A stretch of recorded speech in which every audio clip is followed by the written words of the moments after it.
for yung ating present offering. Gagawa ko kasi Red Mark Victoria.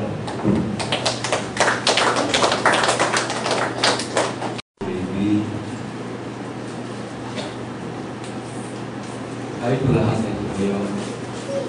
Lahat na ito yung mga kailangan sa pagkakas ng kamay. Okay, may mga ay sa natin. Hallelujah, Jesus. Tunay po, Panginoon, na ikaw ay puri-puri sapagkat ang iyong katapatan ay napakadakila, Panginoon. Ang iyong kaawat sa amin ay magpasawalan na lagi mo kami sinusubaybayan, pinagkatubayan, upang ang aming lakad, Panginoon, ay hindi lumayo sa iyong Panginoon, kundi patuloy po kami inaakay sa iyong lagas ng takbiran. Marami pong salamat, Lord Jesus. Na hindi mo lang kami pinakatibayan, kundi pinakatagpo kami, Panginoon. Salamat sa iyong presensya sa aming mga buhay. Salamat, Panginoon, sa iyong pagsama sa amin. Salamat, Panginoon, sa iyong paghawak ng aming mga kamay, na kung nasaan man kami, Panginoon, ikaw ay laging naroon. Sapagkat, Panginoon, sinabi mo na hindi mo kami iwanan, hindi mo kami papabayaan. Marami pong salamat, Panginoon, na ikaw din ang siyang patuloy din na tumutustos sa lahat ng aming mga pangangailangan. Dalabat kami po ay walang pagkukulang. Kaya, Panginoon, narito kami upang puri ka, dakilain ka namin, sampahin ka namin. We come here to bless your name, Lord Jesus. Sapagkat ikaw ang nagpapatawad ng aming mga kasalanan. You forgive all our iniquities. You heal all our diseases.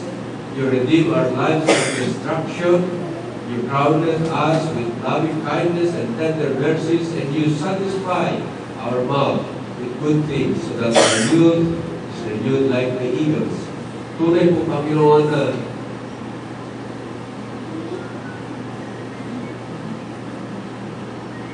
hindi po namin mabilang, hindi po namin isa ang mga biyaya mo po sa amin. Kaya narito kami, Panginoon, nagpapahayag ng aming pasasalamat sa iyong walang hanggang biyaya, Panginoon. Panginoon, sa aming pagdala sa iyong paanan ng mga ikapo at mga handog, nangangahulugan ng mga ito, Panginoon, na iaalay namin, hindi lamang ang mga salapi, kundi nag-aalay kami, Panginoon, ng aming lahat. Na narito po ang aming buhay, narito po ang aming sambayan, narito po ang aming kabuhayan, pawang nakaalay na para sa iyo, Panginoon sa Kristo. Ikaw po, masangkapan sa bawat sa amin, sa aming pag-aalay ng aming lahat sa iyo, Panginoon. At habang pinakasangkapan mo po kami, Panginoon sa Kristo, ikaw po ang magdulot ng magsilid ng biyaya as you continue to use us as your instrument of righteousness. Make us as your vessels of mercy, Lord Jesus. Panginoon, ikaw po ang magsilid sa amin ng pinakamagandang buhay, pinagpalang buhay, buhay na walang hanggan sa bawat sa amin, Panginoon. Sapagkat narito kami upang paglingkuran ka namin, mahalin ka namin, Panginoon, dakilain ka namin. Marami pong salamat sa iyong pagtatpo sa amin, Panginoon, na anuman ang mga pangangailangan ng iyong mga anak ngayon, Panginoon. Ikaw ay higit pa na may kaya at nais mo, Panginoon, na tulutan mo po ang katugunan ng mga pangangailangan ngayon ng iyong mga anak. Kaya, Panginoon, nagpupuri po kami, nagpapasalamat na sa aming pagtaas ng aming mga kamay, nangangahulugan din, Panginoon, na idinulot mo na ang katugunan mo sa lahat ng aming mga pangangailangan. Kaya Panginoon Jesucristo, dalangin namin na sa iyong paglingon ng iyong mukha sa amin, as you let your face shine upon us, grant us, Lord, your grace. And as you lift up your countenance upon us, Lord, give us your peace. And so we will continue to praise you and give you all the glory, for thou art worthy to be praised. All this we pray in Jesus' name. Amen. Amen.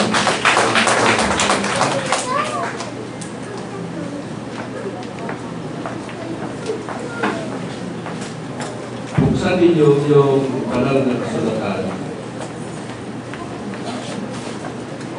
sa Matthew chapter 22.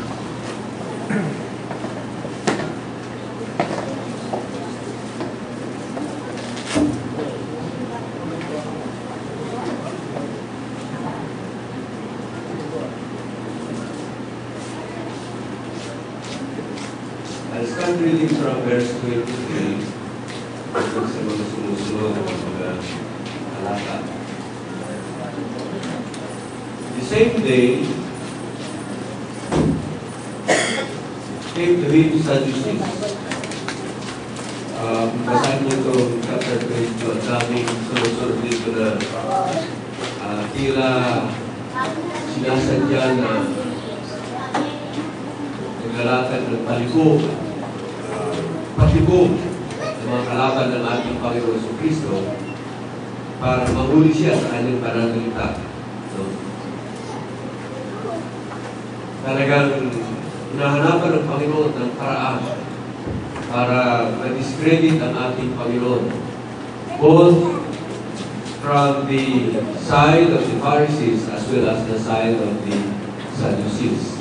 Yung Pharisees, kahit kayong kanilang paniniwala na yung mga patay ay magkakaroon ng resurrection. Subalit itong mga Sadducees, which is in our subject today, ito yung mga hindi sila naniniwala na yung mga namatay ay mabubuhay na magmuli in the resurrection. Verse 23, the same day came to him.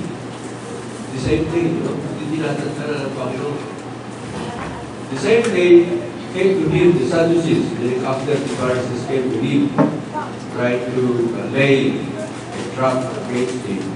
The same day came to him the Sadducees and say, there is no resurrection, and asked him, saying, Master, Moses said, if a man die, having no children, his brother shall bury his wife, and raise up seed unto his brother. Now there were with us 7 brethren, and the first, when he had buried the wife, deceased, and having no issue, left his wife unto his brother. Likewise the second also, and the third unto the 7th. Talagang papaluhin ito. Itong beses na pinakasalan ng mga magkakapatid, namatay lahat. No? Hanggang sa ikapito. And last of all, the woman died also. Therefore, in the resurrection, whose wife shall she be of the 7? For they all had her. Jesus answered and said unto them, Ye do err, not knowing the Scriptures nor the power of God. For in the resurrection they neither bury, nor are given in marriage, but are as the angels of God in heaven. But as touching the resurrection of the dead, have you not read that which was spoken unto you by God, saying, I am the God of Abraham, and the God of Isaac, and the God of Jacob. Kung sabihin ito ng Panginoong Jesucristo, the I am, kay Moses, nung magpakilala, I am the God of Abraham, the God of Isaac, and the God of Jacob. Patay na sila Abraham, patay na si Isaac, patay na si Jacob. Pero sinasabi nito, God is not the God of the dead, but of the living. sa mga tuwid. Pagkaman namatay sa physical, itong si Abraham, si Isaac, si Jacob. Nung sabihin na the God of Abraham, Isaac, and Jacob, is not the God of the dead, but the God of the living. Sa mga tuwid, hindi patay si Abraham, si Isaac, at saka si Jacob. At that time, they were living in the presence of the Lord Jesus Christ. And when the multitude heard this, they were astonished at his doctrine.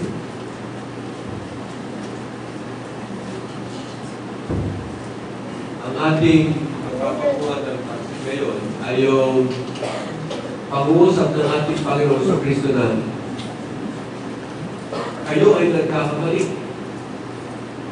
sapagkat hindi nyo nalalaman ang kasulatan, scriptures, di ang kapangyarihan ng Diyos.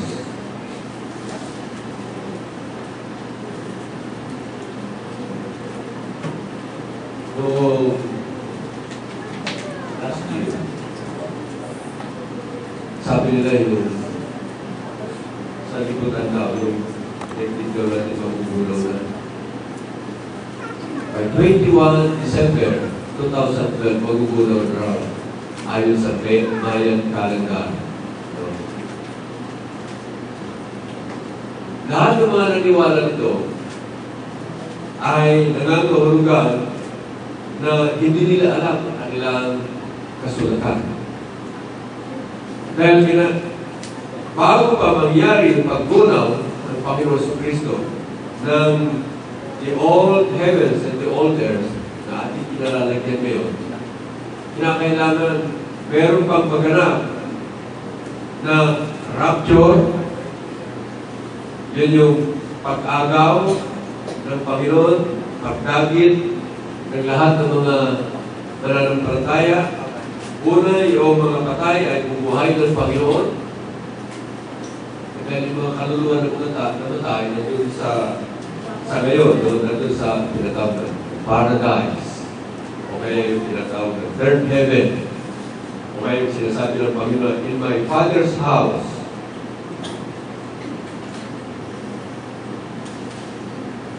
Lahat ng ito ay magkakasing kahulugan. Eh yung mga namatay na nasa pananampalataya, nasa piling ngayon ng Panginoon. No? Yung mga kaluluwa nila, ibababa, isasalib sa glorified body ng mga ito, at sila ay aakyat, at tayo na nadatnan na buhay ay aagawin ng Panginoon, and our bodies will be transformed to a glorified body in a twinkling of an eye, and we will meet the Lord in the air, and so we shall be with the Lord forever. First Thessalonians chapter 4, 16 to 18, no? Yun yung tinatawag na rapture. Pagkatapos ng rapture, ay magkakaroon, papasok itong sanlibutan na ito sa tinatawag ng 7 taon na kapigatian. Sapagkat yung mga naiwanan dito, lahat yun ay hindi mananampalataya. Kapag yung tinatawag ng mga salt and light of the earth, no? Ay nawala na sa daigdig na ito. Wala na yung preservative. No? Wala na yung nagbibigay ng liwanag sa naririmlan ng daigdig. At ganoon din yung Holy Spirit. No? Pag naalis na sa daigdig na ito, o sa planeta nito, napakasama na. No? Napakasama na itong daigdig na ito.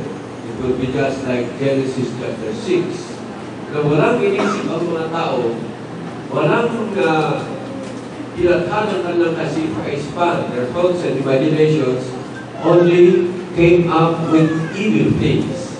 Only evil things, no? Yung imagination ng kanilang puso ay walang iba kundi kasamaan lamang. Dahil ito ay napakasama na.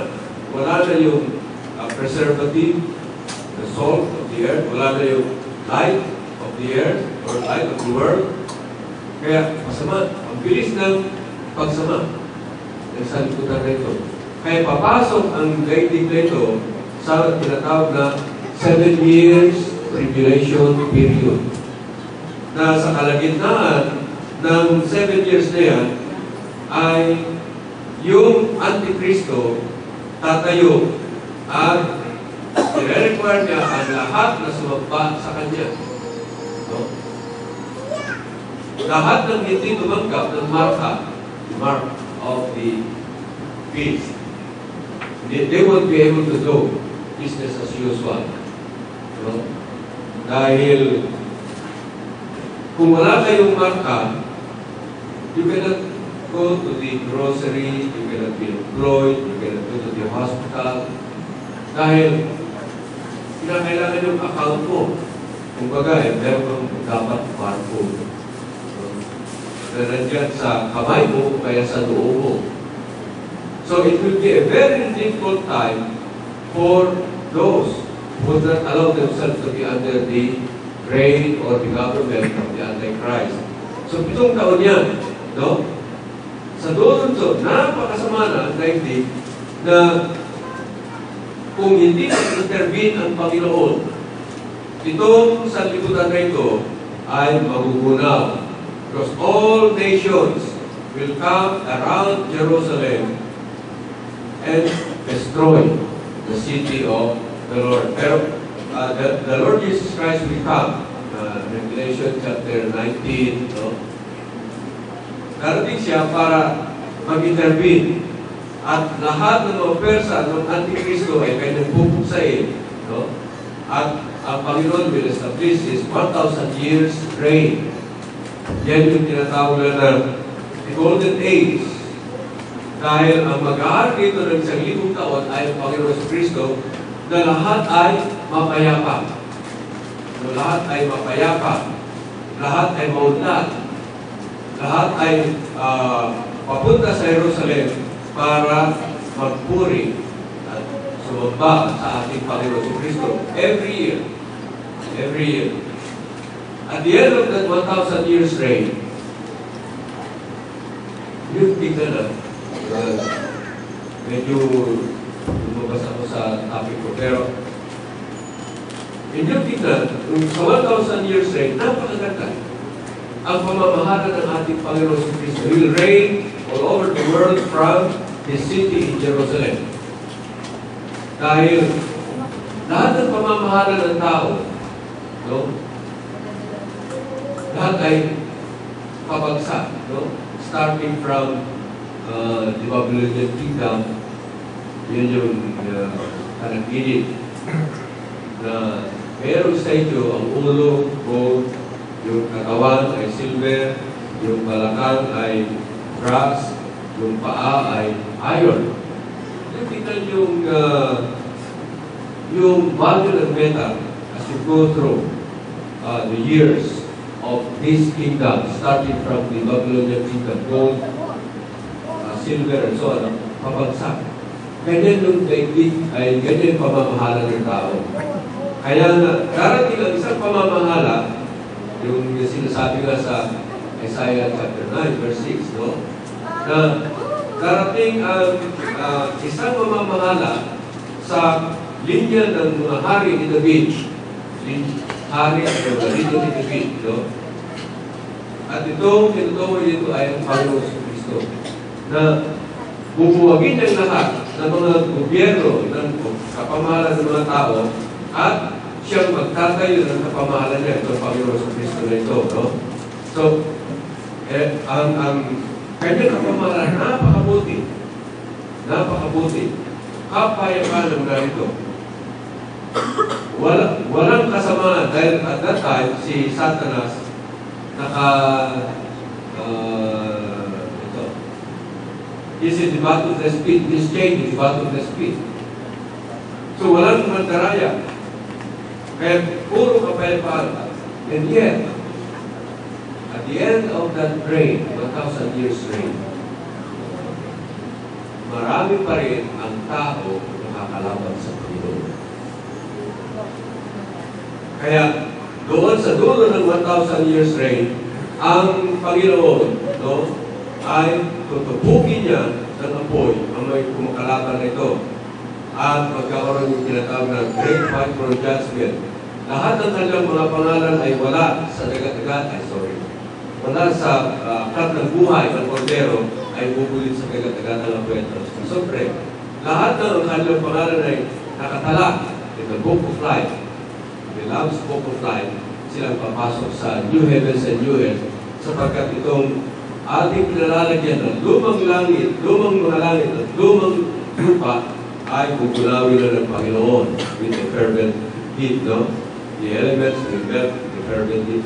Kung hindi mo alam yan, yung ganyan na pangyayari, when still in the future, yung sinasabi na maugunaw ng salimutan by the 21st of December 2012, nervous ka. Maraming mga nadaya sa prediction na yan because they didn't know their scriptures. Hindi nila alam yung kanilang scriptures. And here, in the context of what we have read, ito ay sa larangan ng pakikipagtunggali na magkalaban ng ating Panginoon Kristo na ang dami ng pinagtatanong sa Panginoon.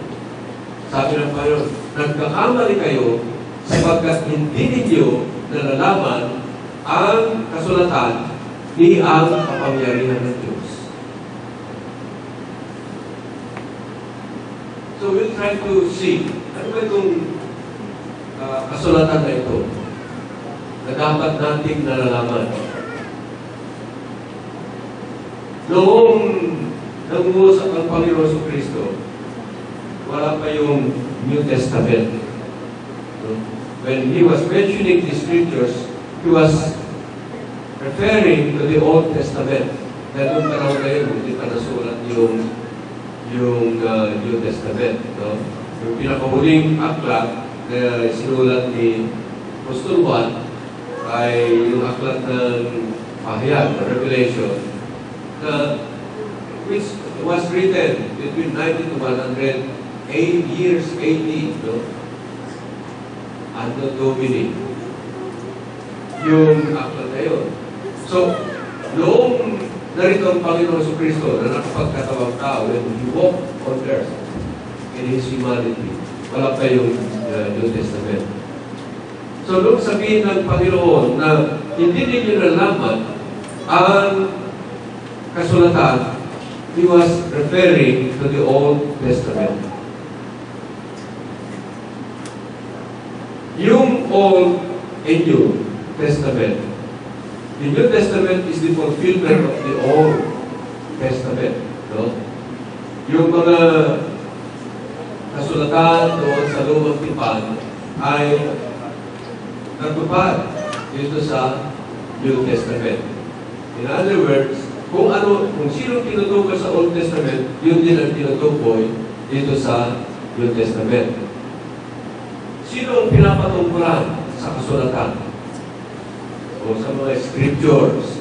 Meron lamang isang subject. No? Meron lamang isang subject. Meron lamang isang object. Meron lamang isang tinutukoy sa atin na walang iba kundi ang ating Panginoong Jesucristo. Kapag inalis mo ang Panginoong Jesus sa banal na kasulatan, wala na ang lahat ng ito. No? Dahil pinakatungkulan ng banal na kasulatan ay ang Panginoong Jesucristo.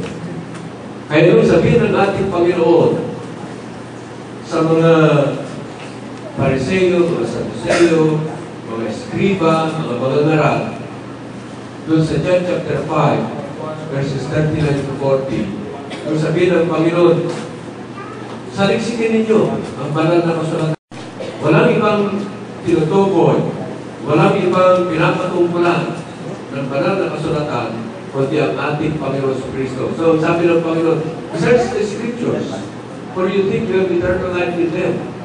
But these are they which testify of me. No? Kung binabasa mo ang banal na kasulatan at hindi mo nakilala sino yung tinutukoy sa banal na kasulatan, you missed everything. No? Sabi ng pa, these are they which testify of me. And you would not come to me that you might have life. At ayaw naman ninyo pumunta sa akin upang kayo magkaroon ng buhay. Kahit sa ulado mo, ang banal na kasulatan, from cover to cover, no? From Genesis to Revelation. Pero yung buhay mo ay hindi mo tinuloy kay Jesus, you miss everything. Ang pakay ng banal na kasulatan ay yung buhay mo ituloy mo kay Jesus. Ihandog mo ang buhay mo kay Jesus. Siya yung ating destination. Kapag hindi mo tinuloy kay Jesus yung buhay mo, you miss everything. Tignan nyo si Satanas. Alam niya ang banal na kasulatan sa ulat niya.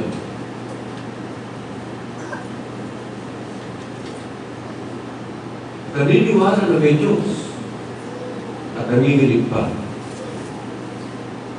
Maraming mga tao sa ating lipunan, hindi nila alam ang Bible. Hindi sila naniniwala na may Diyos. At kapag nag-share ka ng mabuting balita patungkol sa Panginoon Kristo, hindi sila manginginig. Nalalaman pa sila ni Satanas.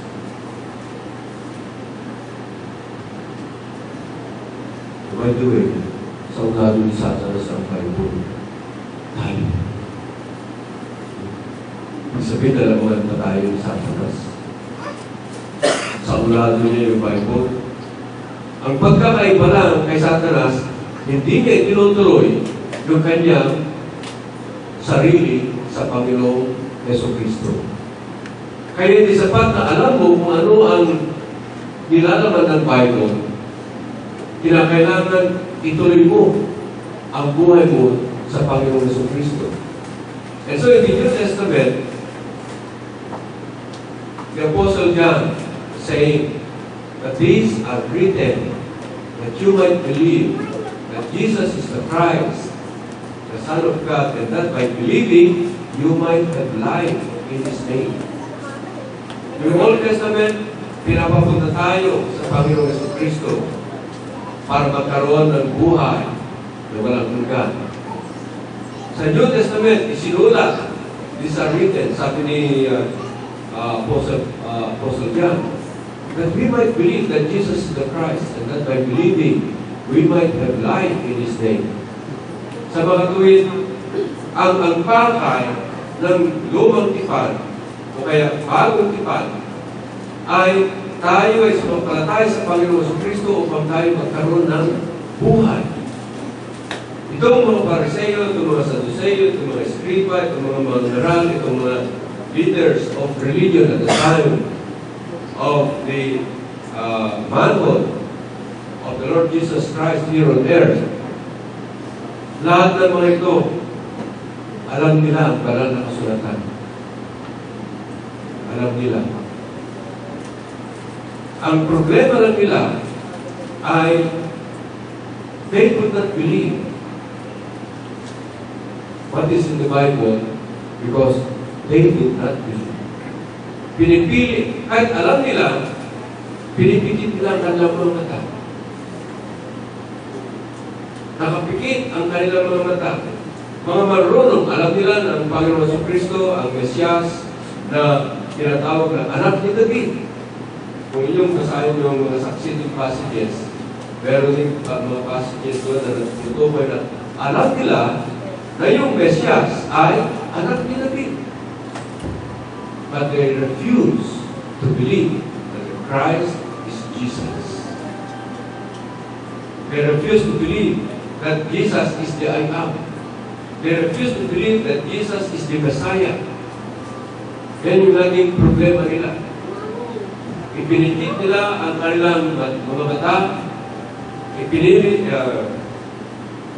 Sinara nila ang kanilang pangunawa. Yung taong gising, yung taong nagtutulog-tulugan ay mahirap gisingin. Yung taong nakakaintindi na ayaw niyang umintindi, hindi mo talaga mapakaintindi.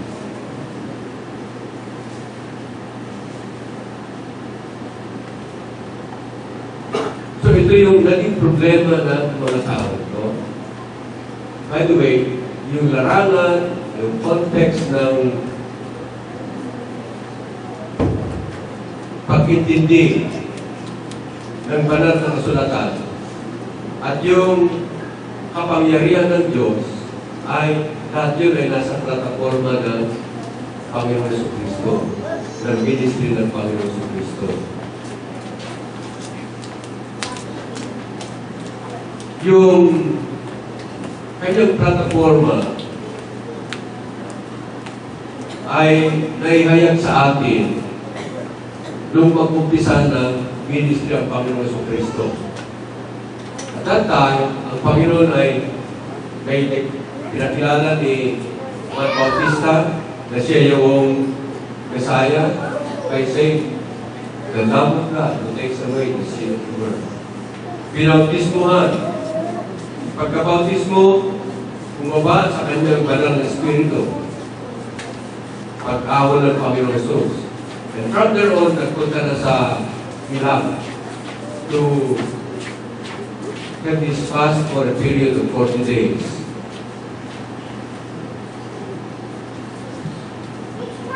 Dito, pinakita ng Panginoon kung anong kanyang plataforma sa kanyang ministry. Dahil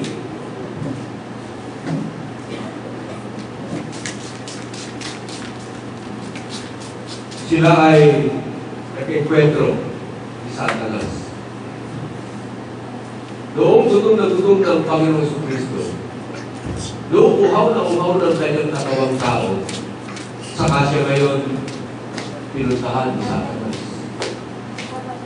Ang sabi ni Satanas, kung talagang ikaw ay anak ng Diyos, gawin mo ang mga tinapay na ito, gawin mo ang mga batong ito na maging tinapay. Anong sabi ng Panginoon? Yung unang plataforma ng Panginoon ay, ang tao ay hindi bumubuhay sa tinapay lamang, kundi sa bawat salita na nagmumula sa bibig ng Diyos.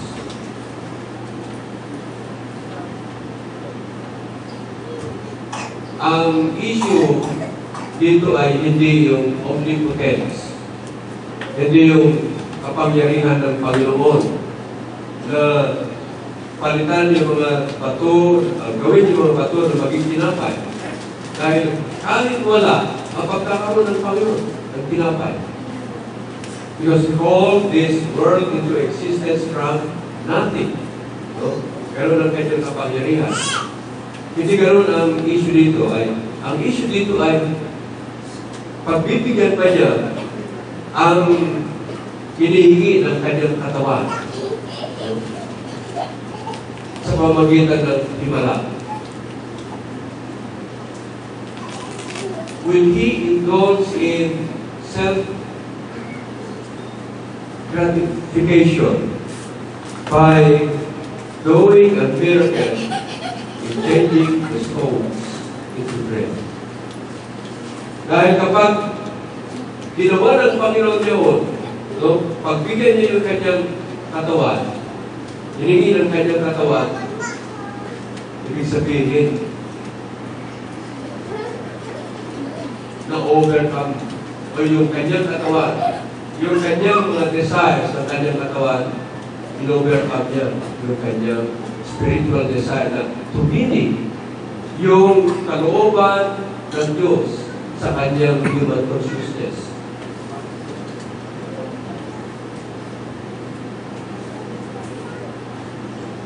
Marami sa atin, hindi kayang control yung sarili. Hindi kayang control ang fleshly appetite. Gusto yung kung ano ang ayaw, kung ano ang luho, yun ang masusunod. ating Panginoon Kristo, hindi niya hinayaan na yung layaw, yung kahilingan ng laman ay siyang manaig sa Kanya. Kaya na, gawin yun. Pero gagamit na siya ng himala para mapagbigyan lamang yung hinihingi ng kanyang, yung desires ng kanyang katawan. Because after 40 days and 40 nights, talagang wala ka nang gagawin din talaga. Ang tingin mo na sa mga bato, parang tinapay. Tayo, birthday pa lang na nagpa-fasting eh. Talaga, yung ating mata eh, kung ano na lang ba, no? O kung naiba na yung paligid. Ang tingin na, pagpikit natin ang ating mata, parang nakakita na tayo mga lechon, no? Fried chicken. Masasarap na pagkain. Kaya, noong 40 days and 40 nights na yun ang Panginoon Kristo, doon siya. Tinihirang ni Satanas. Doon sa weakness na yun. Pagbibigyan pa ng Panginoon ang lilig ng kanyang katawan sa pamagitan ng himala. Hindi makontrol yung mga tao yung gano'n, no? Kung iba, gustong manood ng TV, isa ng alas 12. Ano ba yung TV sa alas 12? Sa GMA, ano ba yan? Eat Bulaga, no? Pagdating ng hapon, tuloy-tuloy. Pagdating ng prime time, ano ba yan? Telenovela. Tuloy-tuloy. Ayaw lang tumayo. Hindi mo control. Papatuloy ng TV. Di ba may pa, hindi mo control yung kanilang appetite naman, no? Hindi pa rin panalangin yung pagkain, kumakain na. Pero dito, pinapakita sa atin ng Panginoon na dapat ang manaig sa atin ay yung pagnanais natin at tuminig yung ating maging ma-crystallize yung ating sa ating kalooban, yung kagustuhan ng ating Panginoon. So, ang sabi ni Jesus kay Satanas, ang tawag niya ng voice, pinapailangan kung sa bawat salita na nagmumula sa bibig ng Diyos. We'll get back to that later. Pangalawa, ng plataforma ng Panginoon Kristo. Dinala ni Satanas sa taruktok ng templo ng Panginoon Kristo. At sabi niya, kung talagang ikaw ay anak ng Diyos, magpatihulog ka. No? Because He has given charge concerning thee, that thy angels shall uphold thee, lest thy foot at any time shall dash against a stone. Baka, sige, kung ikaw talagang Diyos, anak ng Diyos, tumalo ka. At yung mga anghel ay alalayan ka, baka magkasugat-sugat yung paa mo sa mga bato, sa baba.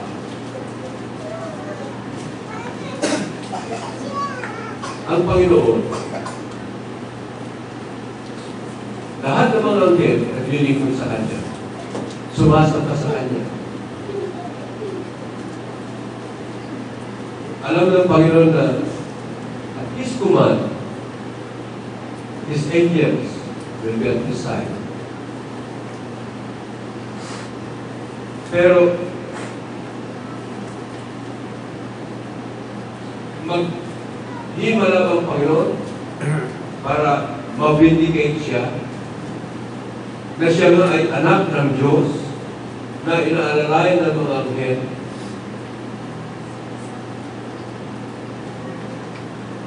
Dahil yung himala dito ay kung tumalon ang Panginoon, He will go against the law of gravity. No? Para hindi magkasugat-sugat yung kanyang mga paa sa mga bato sa ibaba, He will go against the law of gravity. Yung law of gravity, siya rin may gawa. Siya rin gumawa ng ordinansa ng gravitation. So, anong masusunod? Yung kanyang ginawa na law of gravity o yung kanyang sarili na he will contradict the law of gravity.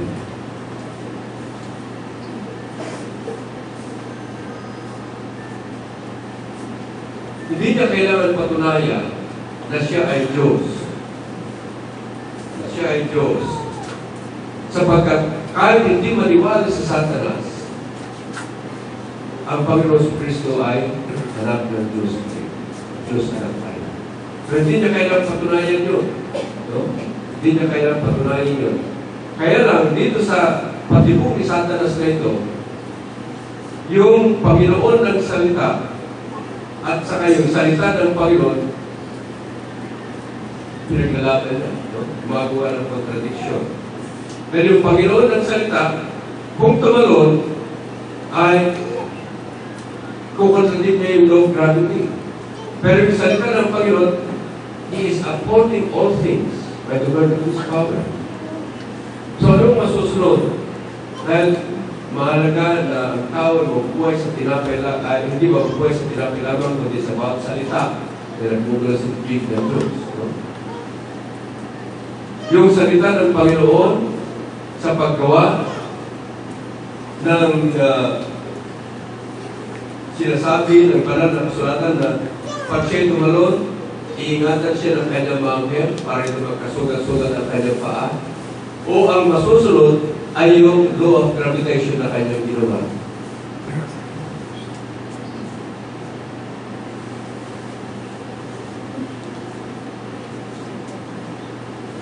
Ang Panginoon Jesucristo, if you look at His miracles, una, hindi siya naghimala kay Satanas. Dahil yung mga himala are supposed to bring all people to the Lord Jesus Christ. Kahit na anong himala ipakita mo kay Satanas, hindi pa rin may tutuloy ang kanyang buhay sa Panginoon Jesucristo. Kaya kahit na anong himala ipakita ng Panginoon kay Satanas, baliwala. Kaya hindi siya naghimala, gumagawa ng himala kay Satanas. Pangalawa, ang Panginoon ay hindi naghihimala para sa kanyang sarili. No? He could have turned the stones into bread for Himself. Pero hindi siya gumagawa ng himala para sa kanyang self-gratification, no? Para sa kanyang sarili. Kundi ang kanyang ginagawa na himala ay para doon sa mga tao na sumasampalataya sa kanya. Dahil kung gumagawa siya ng himala para sa kanyang sarili, he would have come down from the cross. Kaya lang walang salvation. Sabi ng Panginoon kay Pedro, dahil natapyas ni Pedro yung kaina ni Marcos, Peter, balik mo sa bahay, sa scabbard ng sword ko na yan. For everyone who lives by the sword shall die by the sword. Hindi ka ba naniniwala na kaya kong manalangin sa aking Ama at papadalhan niya ako ng 12 legions of angels? Ngunit lahat ng mga ito ay kinakailangan matupad sa sinasabi ng banal na kasulatan. In other words, the Lord Jesus Christ can make miracles for Himself. He wouldn't do that. Dahil kung gumawa siya ng himala para sa kanyang sarili, malamang walang salvation.